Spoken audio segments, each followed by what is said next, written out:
This is our 10th lesson, and in this lesson we are going to learn about conjunctions. Conjunctions and prepositions are very similar. The only difference is that conjunctions join two sentences, whereas prepositions, as you could tell from my previous video, that prepositions join two words. So in this lesson we will be looking at what a conjunction is, what are different types of conjunctions, and how to use them in a text. So first of all, let's look at the definition. A conjunction is a word which connects words, phrases, or clauses. Clauses mean sentences or a portion or a part of a sentence. For example, I asked him for help, but he refused to do so. This word but, which is highlighted, is a conjunction. He is very intelligent and honest man. This word and is a conjunction. Now, let me explain this a bit more. I asked him for help is one complete sentence. He refused to do so is another complete sentence. Now, these are two sentences which we could have written with a full stop here. Or we don't want to write two sentences. What we want to do is we want to do a bit more sophisticated work. So we join two sentences using a conjunction. And in this way, we make this one sentence and we make this one sentence. Because this one is, he is very intelligent, one sentence. He is very honest man. He is another sentence. So we have joined that with and. So we have moved to the next level when we join two sentences, simple sentences, to make them a compound sentence. Okay, so that is how you improve your writing, by bringing in conjunctions and making your sentences long. Writing simple sentences only is not something that you aim for, or it's very basic. You need to move to the next level, and using more compound and complex sentences involves more conjunctions. Now look at the kinds of conjunctions. There are 4 kinds of conjunctions. For example, coordinating conjunction, which is and but. We will look into these in a bit more detail in a minute. The next one is subordinating conjunction, which is because and since. The next one is correlative conjunctions, which is neither nor, and adverbial conjunctions or linking words, for example, as a result, however, otherwise. Overall, all of these are known as conjunctions, but because of their functions, because of how they behave in a text, we can divide them into different types. So first look at coordinating conjunctions. There are only 7 coordinating conjunctions in English, also known as fanboys. That is easy to remember. And this is for, and, nor, but, or, yet, and so. So what do these fanboys conjunctions do? They join two complete sentences, two simple sentences, to make it a compound sentence. For example, she stares at me, for she loves me. So this is one sentence. She loves me is another sentence. So these are 2 different sentences, but we want to, because these are too simple, too complete, and a repetition of simple sentences is not something which is good or sophisticated. So that's why we use coordinating conjunctions or subordinating conjunctions to make our sentences better. So these 2 sentences have been joined using for. Now the word for tells us that this is a compound sentence. The next sentence is I know you and I know your friend. Okay, so we have and. When we have same type of tone on either side of and, then we use and. For example, If this is positive and this is positive, we use and. If this is negative but this is positive, then we use but. So if this is positive and this is negative, once again we use but. The next one is he can't drive a car, nor can you drive it.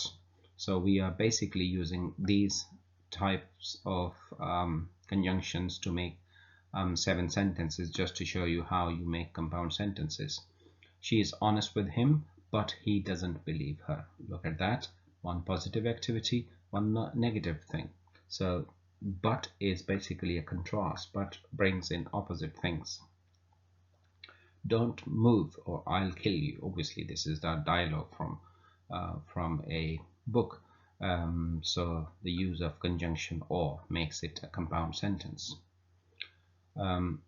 They didn't learn their lesson, yet they passed their exams. Okay, that's very good. We are tired, so we stopped playing football. Now you could see that we have used almost, no, not almost, actually all of them, all of these fanboys. Now it's very, very easy to remember that. Now a simple tip for you: if you have fanboys in a sentence, that's a compound sentence. Okay, if somebody asks you to write a compound sentence, use one of the conjunctions from the fanboys.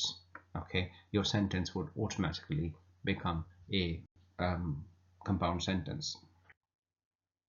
Now the next thing is subordinating conjunction.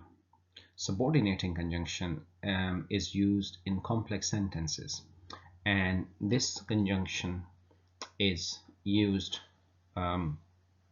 with the incomplete sentence. To start, sometimes this incomplete sentence starts the complex sentence, sometimes we use it after the complete sentence. Let's have a look at that. So these are some of the subordinating conjunctions. It's a huge list, but these are just a couple of examples. For example, now let's look at the sentences. She is honest, although she is poor. I hope to see you before you go somewhere tomorrow. And you won't pass your exam unless you work hard. Unless you work hard, you could say as well. Now let me explain things. Okay, she is honest, and I would just do this wavy line, although she is poor. Now the word although is a subordinating conjunction. I hope to see you, just a second, this one, and this is a wavy line. This is how I can do that. You won't pass your exam, and that's the wavy line. Okay, now you could see that the portion of the sentence which is underlined with a straight line is the main clause or main sentence or the complete sentence. The one that is underlined using a wavy line is an incomplete sentence. Now you are learning 2 things now. You're learning how to write a complex sentence, and you're learning how to use these conjunctions. But anyhow, it's one thing basically. If you use subordinating conjunctions in a sentence, it becomes a complex sentence automatically. Okay, you don't have to put any efforts, but you should know what a complex sentence is. For example, she is honest. That's a complete sentence. If you put a full stop here at this point, it is a complete sentence. It makes full sense. However, if you say although she is poor, now that is not a complete sentence. That gives us a sense that something else has to be said. Something has to come before or after that. Although she is poor, then what? Okay, so that means this is incomplete sentence. So a complete sentence, which is the main clause, and incomplete sentence, they are joined together using although, and that makes it a complex sentence.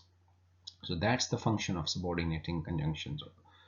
So look at the next sentence. I hope to see you. It's a complete sentence. If you put a full stop here, it's a complete sentence. But if you say before you go somewhere tomorrow, now if I just say before you go somewhere tomorrow, you can understand that something has to be said or something was said before this which you didn't hear, or something comes after this. So that means this is the subordinating clause, and the subordinating clause takes the subordinating conjunction. Okay, now you can write this before and this after, doesn't make any difference, but the subordinating clause normally has the subordinating conjunction. You won't pass your exam, that's a complete sentence, unless work hard. That is the subordinating subordinating clause, and you could see unless is a subordinating conjunction. So the bottom line is that to write a complex sentence you need one complete sentence and at least one incomplete sentence. Anything which is incomplete begins with a subordinating conjunction, and subordination means that this portion of the sentence is incomplete. It cannot stand on its own, it cannot give you full sense, and that's why, because it's a subordinating clause, the conjunction that joins this clause with a complete sentence is also known as a subordinating conjunction. Okay, if you have still any questions, you can ask me. And the last sentence is, she loves whosoever is humble and kind. So I mean, I've already discussed these things in detail.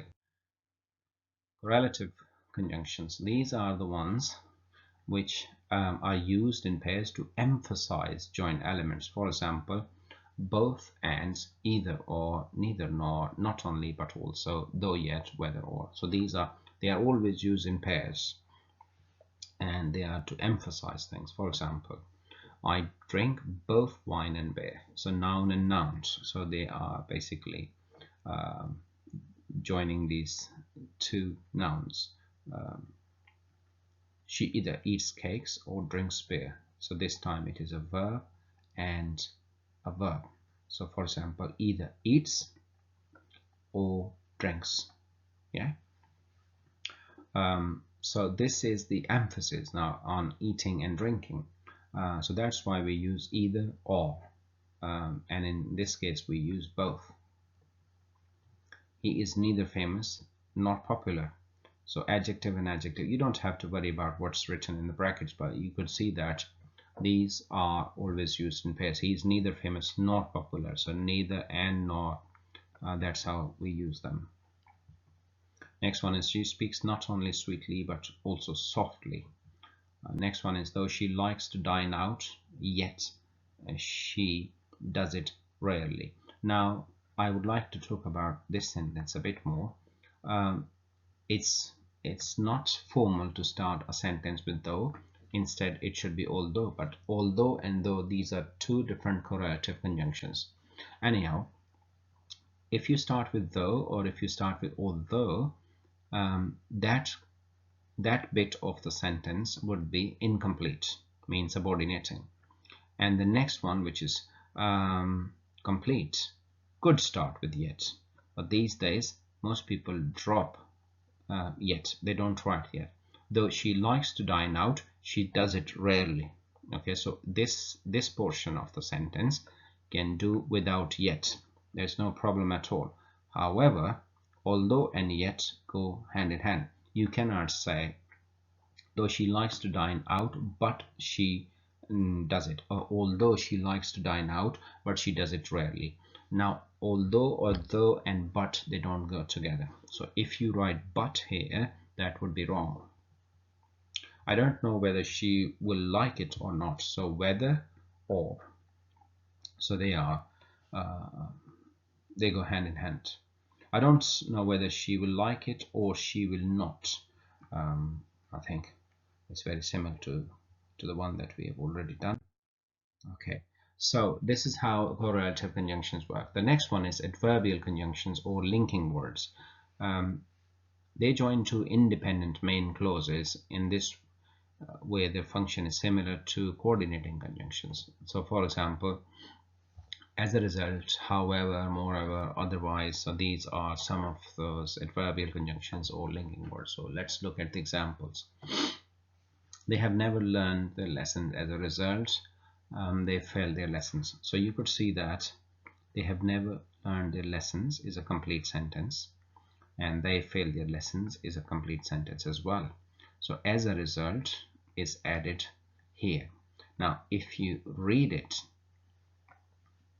from here to here, then it becomes an incomplete sentence or a subordinating clause. It is a subordinating clause, but just for the sake of understanding that this one is used with a seemingly complete sentence, and that's why it is known as adverbial conjunction, because this on its own, if you use this sentence, it looks more like a complete sentence, but because it's a complex sentence, so we have to take this whole thing as a clause, as a sentence. We cannot just focus on that. So as a result, otherwise likewise they work like this. He tries to satisfy her, however she does not love him. So you could see that we have a semicolon here, but we have a comma here, which means that this should be considered as one sentence, and this should be considered as one sentence. Now if I say however she does not love him, you will expect me to say something. The reason may be, or if I say as a result they fail their lesson, so you will first question would be as a result of what? Okay, so that means this these two sentences on this side do not give full sense. You pity me, moreover you give me some money, and it is quite safe, otherwise he would not have done it. Now otherwise he would not have done is a subordinating clause. So the summary is that adverbial conjunctions or linking words also join two different sentences, which are, one is complete, one is incomplete, but the incomplete one looks more like a complete sentence, so they act more like a coordinating conjunction, but they are subordinating conjunction. Basically they are, no technical term is adverbial conjunctions, but I mean, if you don't know the terminology, that's fine. You should know how to use them. Now here is a picture of how to differentiate between a conjunction and a preposition. For example, each brick is a word. Okay, so and each row is a sentence. So see that when you see a wall like that, it has been joined together using cement or concrete or whatever you call it. Now one word, second word, third word, fourth word. So when you have one sentence, then you write another sentence. So the rows represent a sentence and each brick represents a word. Cement that is used to join two words is a preposition, and that cement that is used to join two sentences is a conjunction. But you could see that both of these preposition and conjunctions, both of these words act like glue. They are joiners, they join things. Okay, so that hopefully makes it easier for you to understand. Now that is an exercise for you. Now what you need to do now here is you look at this text in blue, this passage. So read this passage carefully, and I mean stop the video here, read this passage carefully, and any conjunction that you find, you write in your notebook.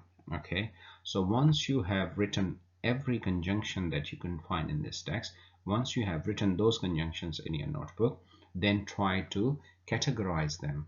Means you can make two columns. One would say coordinating conjunctions and the other should say subordinating conjunction. Categorize them, write coordinating conjunctions separately from the subordinating conjunction, and after that use a dictionary to confirm your answers. Okay, so this is a very simple, effective exercise that will help you to make your concepts clear about these two conjunctions. And then let me know if you want to know, and leave me some comments.